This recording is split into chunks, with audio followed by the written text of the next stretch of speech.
variety game of poker that involves the dealing of 7 cards per player, 3 of them of which are face down and 4 dealt face up. The game can have from 2 to 8 players per table, and it's usually played as a limit betting game. Although not as popular as Hold'em or Omaha, stud games have been around for more than 200 years, and 7-card stud is still played in several of the World Series of Poker events. Stud games are not community card games, meaning you do not share any board cards. The cards you are dealt are the only ones you use to make your best hand. They are also dealt in a different sequence, starting with the first deal of 3 cards, which is technically called Third Street.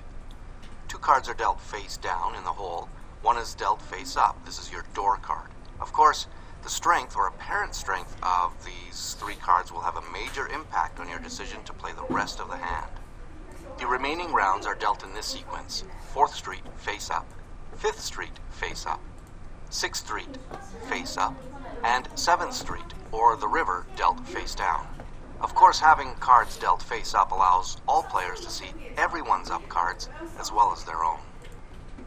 In this example, this player will then show down a rather good hand with a king-high straight. Remember, all poker hands are made up of the 5 best cards, no matter what game you're playing. So he uses his Jack, 9, Queen 10, and King. Now, the betting rounds in 7 stud are different as well, so let's look at a sequence of a 7 stud hand. There are no blinds in 7-card stud. Instead, all players ante into the pot before the start of the hand. The ante is usually a fraction, like maybe 1/10 of the bet size of the game. The dealer will then deal 3rd Street, which is 3 cards to each player, 2 in the hole, and a door card face up. The player with the lowest ranking door card is then obligated to add a low bet to the pot, which is called a bring-in. Starting from the left of the bring-in, action begins by either folding, calling the bring-in, calling to complete the full bet, or even raising the bet. Since there was a raise in this hand, when it comes around to the original callers, they will have the choice to fold, call, or even re-raise again. 3 players decide to call and see 4th Street. On 4th Street, dealing continues clockwise, but action in this round and all subsequent rounds starts with the highest ranking visible hand. So here the ace-king can start the action with a check or bet, but he decides to bet, while the other 3 players all decide to flat call. Normally, 4th Street betting also allows for a double bet if one or more of the players is showing a pair, like in this hand, for example. So after 5th Street is dealt, there is a new best hand showing with a pair of queens. Hey, that's going to be us. We should bet here, keeping in mind that on 5th Street, the minimum bet is always the big bet for the game. So if you're in a $2, $4 stud game, you would have to bet $4 here if you decided to bet. So that's what we will do.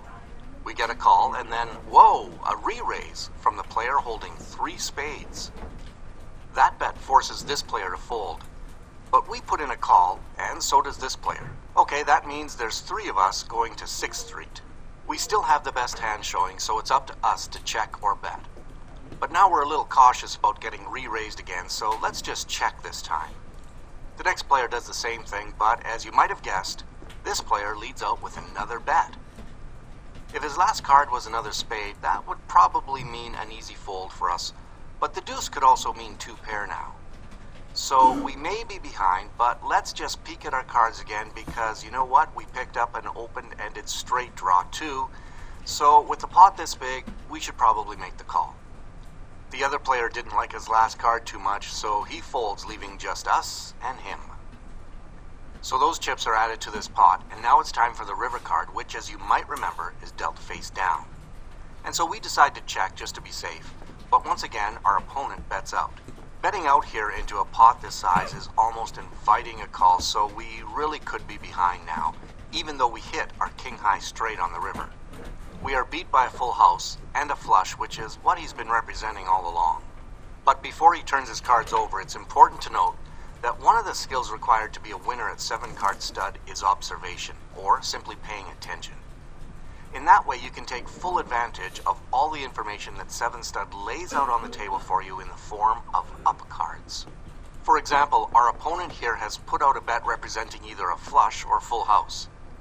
We should probably call with our straight based on the size of the pot anyway, but we can use other information from the start of the hand to make our decision easier. For example, we know this player had a deuce, and we also know there was an ace folded, as well as 6 spades that are not in his hand.